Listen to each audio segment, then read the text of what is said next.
लालू यादव के बेटे का सपना कभी नहीं होगा साकार। क्या केंद्र में अब कभी नहीं आएगी कोई और सरकार? लालू यादव के बेटे को आचार्य सत्येंद्र दास का मुंहतोड़ जवाब। राम जन्मभूमि के मुख्य पुजारी ने इंडिया गठबंधन के लिए कह दी बड़ी बात। लालू यादव के बेटे और बिहार सरकार में मंत्री तेज प्रताप यादव को लगा होगा कि वो राम मंदिर और इंडी गठबंधन पर बयान दे देंगे तो सुर्खियों में छा जाएंगे। बिल्कुल ठीक लगा था उन्हें, वो सुर्खियों में छा गए। सभी ने बड़े धैर्य से उनका बयान सुना है और शायद सभी का मत ये होगा कि उनका ये बयान बेतुका, फिजूल, निरर्थक और बेकार है, जिसका कोई मतलब नहीं है, क्योंकि रामलला तो आने वाले हैं, अपने घर में विराजमान होने वाले हैं, अपने भव्य मंदिर में विराजमान होने वाले हैं। तारीख भी तय हो चुकी है और अगर फिर भी तेज प्रताप यादव को लग रहा है कि राम तभी आएंगे जब केंद्र में इंडिया अलायंस का झंडा लहराएगा, तो इनको मुंहतोड़ जवाब दे दिया है राम जन्मभूमि के मुख्य पुजारी आचार्य सत्येंद्र दास ने। आचार्य सत्येंद्र दास ने कह दिया है कि अगर इंडिया अलायंस को झंडा लहराने का इतना ही शौक है तो केंद्र में तो नहीं, लेकिन हाँ, ये लोग अपने अपने घरों में जरूर झंडा लहरा सकते हैं। ये लोग अपने अपने घर में जरूर झंडा सजा सकते हैं। राम जन्मभूमि के मुख्य पुजारी सत्येंद्र दास ने साफ लफ्जों में कह दिया है कि जो भी इंडिया अलायंस के केंद्र में आने का सपना देख रहा है वो दिवा स्वप्न में है और दिवा स्वप्न सच नहीं होते।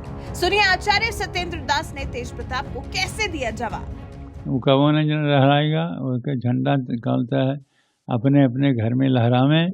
अब केंद्र में आने की जो स्वप्न देख रहे हैं वह स्वप्न है, वह स्वप्न का कभी पूरा होना नहीं है, दिवा स्वप्न है। दिन के स्वप्न कोनो फल नहीं देता। इसलिए ये सोचें कि ये जो गठबंधन बना है, ये गठबंधन पहले एकता ही नहीं है, और जब एकता नहीं है, जहाँ सुमत तहाँ संपत न आना, जहाँ सुमत वहाँ सुमत नहीं है। और यहाँ पर जो इनके भाजपा के संगठन है उसमें सुमत ही है, एक नेता माने हैं और उसी नेता के आधार पर लड़ेंगे। इसके बाद आचार्य सत्येंद्र दास ने दावा भी कर दिया है कि अगली बार यानी कि 2024 के लोकसभा चुनाव में भी बीजेपी ही आने वाली है। सुनिए आचार्य सत्येंद्र दास का ये दावा। अकेले प्रधानमंत्री ने तीनों प्रांतों में प्रचार करके और ये कांग्रेस को खदेड़ दिया, तीनों प्रांतों को जीत लिया। ऐसे केंद्र में भी जीत लेंगे और सब ताकतें रह जाएंगे और अपना संगठन बनाए रहें। यह जो सोच रहे हैं, स्वप्न जो सोच रहे हैं, वो स्वप्न पूरा नहीं होगा। चाहे कितनों प्रयास करें, कितनों निंदा कर लें प्रधानमंत्री जी का, कि कुछ भी कर लें, सब कुछ उनका व्यर्थ होगा और केवल कोई सरकार जो है वो भाजपा की ही आएगी। सरकार जो है वो भाजपा की ही आएगी और केंद्र में झंडा लहराने का जो सपना इंडिया अलायंस देख रही है और जैसा दावा लालू यादव के बेटे कर रहे हैं, वो दावा कभी पूरा नहीं होने वाला है, वो दावा कभी सच नहीं होने वाला है। साफ और सरल शब्दों में आचार्य सत्येंद्र दास ने समझा दिया है। अब तेज प्रताप यादव को राम जन्मभूमि के मुख्य पुजारी की ये बात कितनी समझ में आएगी वो तो वक्त ही बताएगा, लेकिन चलिए उससे पहले जान तो लें कि आखिर लालू यादव के बेटे ने दावा क्या किया था, क्या कहा था तेज प्रताप यादव ने।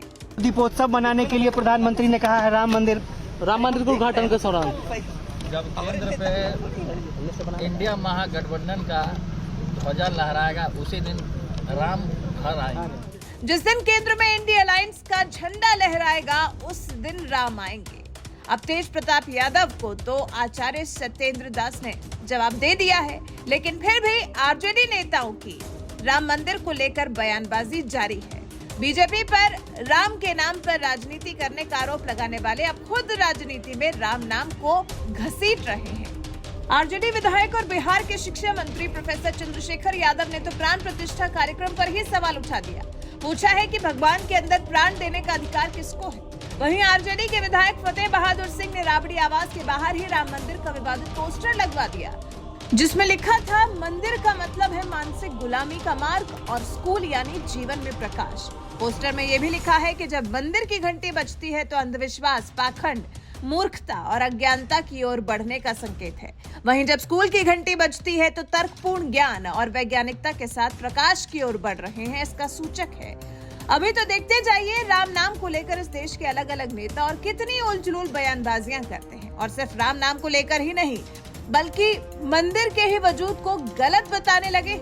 ये पार्टी का दायित्व है कि मंदिर पर या भगवान राम के नाम पर इन बयान बहादुरों को रोका जाए। लेकिन अब जब पार्टी का ही इसमें समर्थन है तो फिर आगे जनता ही फैसला लेगी। अब लोकसभा चुनाव में वैसे भी बहुत समय शेष नहीं रह गया है और उससे पहले इंडी गठबंधन का जो हाल है वो सबको दिखाई दे रहा है।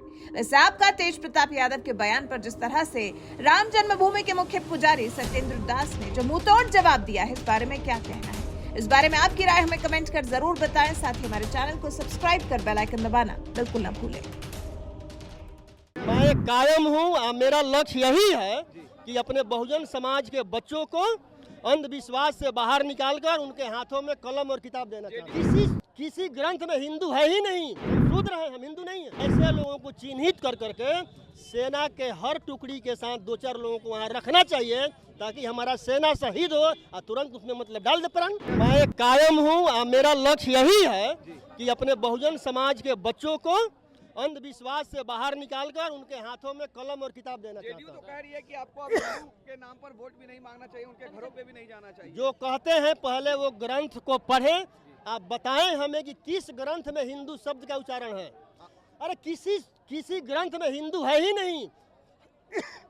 तो राम मंदिर के खिलाफ हमें शूद्र कहा, देखिए राम मंदिर के खिलाफ रामायण में भी हम शूद्र हैं, मनुस्मृति में भी हम शूद्र हैं, हम शूद्र हैं, हम हिंदू नहीं है। आपका जो बयान है कि आपकी पार्टी उस बयान का समर्थन कर रही है? हमारा बयान है जी, सीधा। वो आपके पार्टी का बयान नहीं है। मेरे अरे आपने तेजस्वी जी का बयान नहीं सुना है? वो तलवार बांट रहा है और हम बच्चों को कलम बांट रहे हैं। मैं वही कलम और किताब का बात कर रहा हूँ। मंदिर जो बन रहा है क्या आप उसका विरोध करते हैं? जिस तरीके से अयोध्या में मंदिर बन रहा है, अंधविश्वास, वहाँ मंदिर के जगह विद्यालय बनना चाहिए, यूनिवर्सिटी बनना चाहिए, हॉस्पिटल बनना चाहिए, फैक्ट्री बनना चाहिए। उससे देश का विकास होगा, न कि मंदिर से विकास होगा। राम मंदिर अंधविश्वास है, आप मानते हैं? अरे 76 में सुप्रीम कोर्ट जब कह दिया कि ये मतलब काल्पनिक है तो समझ गए। उसी कोर्ट के आदेश पे राम मंदिर भी बन रहा है। गलत है ना, गलत है।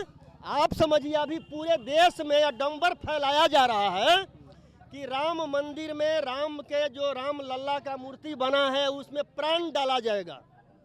तो मैं कहता हूँ उस सभी प्राण डालने वाले लोगों से भी मैं कहता हूँ कि देश के जो देश चलाने वाले लोग हैं, जो पत्थर में प्राण डाल सकते हैं, वैसे लोगों को, जो हमारा सेना बॉर्डर पर लड़ रहा है, उस सेना को वहाँ ऐसे लोगों को चिन्हित कर करके सेना के हर टुकड़ी के साथ 2-4 लोगों को वहाँ रखना चाहिए ताकि हमारा सेना शहीद हो और तुरंत उसमें मतलब डाल दे प्राण।